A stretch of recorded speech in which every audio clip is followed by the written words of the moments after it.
Hello बच्चों, आपका स्वागत है हमारे चैनल स्टडी विद प्रेम में। उम्मीद करता हूं आप सभी लोग बढ़िया होंगे। और आज के इस वीडियो में मैं लेकर आ चुका हूं क्लास 10 साइंस के 20 ऐसे एमसीक्यूज जो आपके एग्जाम में आने के पूरे चांसेस हैं। ये जो है टॉप 20 वायरल एमसीक्यूज का सीरीज चल रहा है। तो चलिए क्वेश्चन नंबर 1 को देखते हैं। तो यहाँ पर हम लोग का क्वेश्चन नंबर 1 है, उत्तल लेंस द्वारा बना प्रतिबिंब सदैव होता है। तो उत्तल लेंस द्वारा बना प्रतिबिंब जो है आपका सदैव कैसा होगा, वो जो है आपका सीधा होगा। कैसा? सीधा। तो क्वेश्चन नंबर 2 है, गोलीय दर्पण का फोकसांतर उसकी वक्रता त्रिज्या का कितना गुना होता है। तो गोलीय दर्पण का फोकसांतर जो है उसकी वक्रता त्रिज्या का आधा होता है। और इसका सूत्र होता है आपका F = R/2। और यहाँ पर R को अगर निकालेंगे तो R = 2F हो जाएगा। ठीक है। तो क्वेश्चन नंबर 2 का सही आंसर होगा ऑप्शन नंबर 2।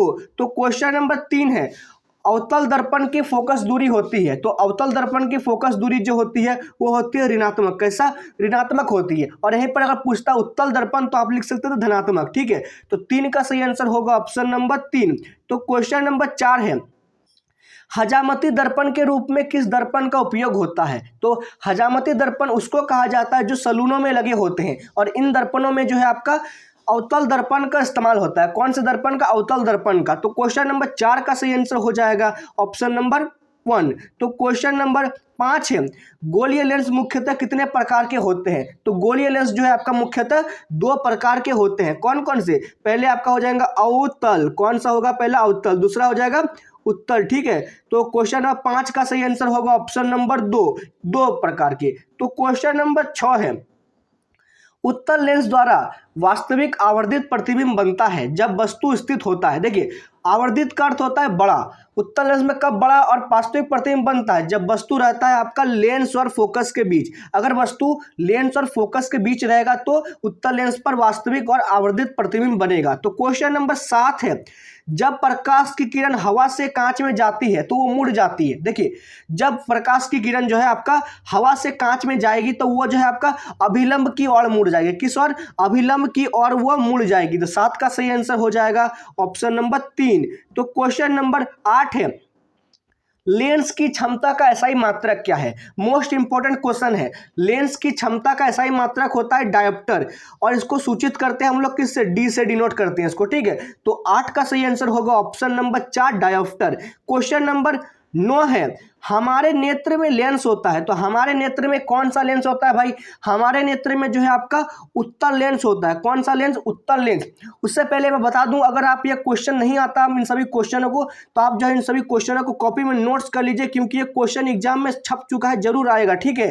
तो क्वेश्चन नंबर 10 है, आंख की लेंस के वक्रता त्रिज्या को नियंत्रित करती है। तो आंख की लेंस के वक्रता त्रिज्या को जो है आपका पक्षमाभी मांसपेशियां नियंत्रित करती है। कौन?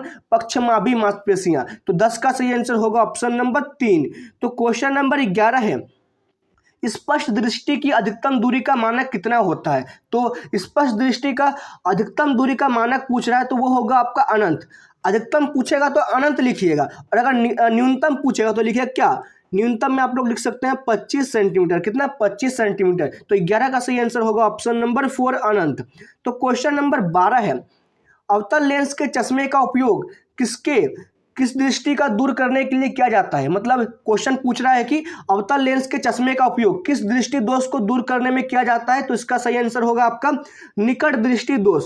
निकट दृष्टि दोष को दूर करने के लिए जो है आपका अवतल लेंस का इस्तेमाल होता है। तो क्वेश्चन नंबर 13 है, तारे का टिमटिमाना प्रकाश की किस घटना को दर्शाता है। देखिए, अगर आप रात के समय में तारों को देखेंगे तो वो टिमटिमाते हुए प्रतीत होते हैं। इसका कारण होता है क्या?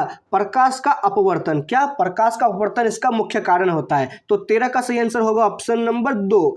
तो क्वेश्चन नंबर 14 है, किस अभिक्रिया में भाग लेने वाले पदार्थ कहलाते हैं। देखिए, कोई अभिक्रिया हो रही है, उसमें जो पदार्थ भाग लेते हैं उनको क्या कहा जाता है? उनको कहा जाता है आपका अभिकारक। इसका मतलब डेफिनेशन है, वो जो किसी अभिक्रिया में भाग लेते हैं उन सभी पदार्थों को अभिकारक कहा जाता है। 14 का सही आंसर होगा ऑप्शन नंबर 3। तो क्वेश्चन नंबर 15 है, समीकरण CaCO3 उष्मा CaO प्लस CO2 किस प्रकार की अभिक्रिया है। अगर आप इसको ध्यान से देखें तो आपको पता चलेगा यहाँ पर जो है CaCO3 उष्मा देने पर जो है CaO प्लस CO2 में टूट रहा है। जो टूटता है उसको हम लोग क्या कहते हैं, उसको टूटने को हम लोग कहते हैं वियोजित हो रहा है। क्या होता है, वियोजन। तो 15 का सही आंसर होगा ऑप्शन नंबर 2। क्वेश्चन नंबर 16 है, श्वसन कैसी रासायनिक अभिक्रिया है। तो श्वसन जो है आपका ऊष्माक्षेपी अभिक्रिया। क्यों? क्योंकि श्वसन से जो है हम लोग को ऊर्जा मिलती है, ऊष्माक्षेपी, उसमें जो ऊष्मा निकलती है। ठीक है, तो 16 का सही आंसर होगा ऑप्शन नंबर 1। तो क्वेश्चन 17 है, निम्न में कौन सी अभिक्रिया नहीं होगी। तो कौन सी अभिक्रिया नहीं होगी देखना पड़ेगा। यहाँ पर जो है अगर ध्यान से देखें तो आपको पता चलेगा कि ZnSO4 plus Cu, ZnSO4 Cu जो है आपका ये अभिक्रिया नहीं होगा। क्यों? क्योंकि देखिए ZnSO4 प्लस में Cu, इसमें जो है कॉपर, Cu जो है कॉपर, वो जर्डन जिंक को जो है विस्थापित नहीं कर पाएगा। यहाँ पर जो है ये मतलब अभिक्रिया नहीं होगी। तो 17 का सही आंसर होगा ऑप्शन नंबर 2। क्वेश्चन नंबर 18 है, निम्न में कौन संतुलित समीकरण है। तो यहाँ पर संतुलित समीकरण कौन सा है। तो यहाँ पर जो है आपका ध्यान से देखें तो यहाँ पर भी आपका ऑप्शन नंबर बी है 3Fe। यहाँ पर 3Fe है तो यहाँ पर भी जो है आपका Fe3 है। ठीक है, मिल गया। यहाँ पर जो है आपका हाइड्रोजन कितना है, 4 हाइड्रोजन है। तो यहाँ पर भी देखिए आप लोग 4H2, तो यहाँ पर भी 4H2 है, ये भी मिल गया। और यहाँ पर ऑक्सीजन कितना है, 4 ऑक्सीजन है यहाँ पर। तो यहाँ पर भी देखिए O4 है, कितना है, O4, तो ये मिल गया पूरी तरह से। तो 18 का सही आंसर होगा option number 2 3Fe plus 4H2O, arrow में आपका आ जाएगा Fe3O4 प्लस 4H2O। तो 18 का सही आंसर ऑप्शन नंबर 2। तो क्वेश्चन नंबर 19 है, अभिक्रिया ZnO प्लस C, एरो में आपका हो जाएगा Zn प्लस CO में किसका उपचयन हो रहा है। देखिए उपचयन उसको कहा जाता है जिसमें ऑक्सीजन जुड़ता है या हाइड्रोजन घटता है, तो उसको हम लोग कहते हैं उपचयन। यहाँ पर जो है आपका कार्बन का उपचयन हो रहा है। कैसे? यहाँ पर देखिए कार्बन जो है ऑक्सीजन में जुड़ रहा है। क्या हो रहा है, ऑक्सीजन इसमें जुड़ रहा है, तो क्या होगा, वो उपचयन होगा। तो 19 का सही आंसर होगा ऑप्शन नंबर 2। तो क्वेश्चन नंबर आपका 20 है और अंतिम क्वेश्चन है। तो क्वेश्चन नंबर 20, कौन सा पदार्थ लाल लिटमस पत्र को नीला करता है।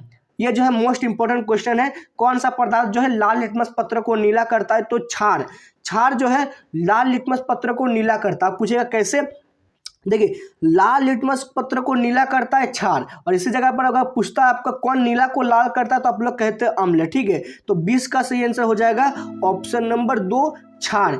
और इसी के साथ आपके कुल 20 क्वेश्चन समाप्त होते हैं। इसके बाद इसका पार्ट 2 आएगा।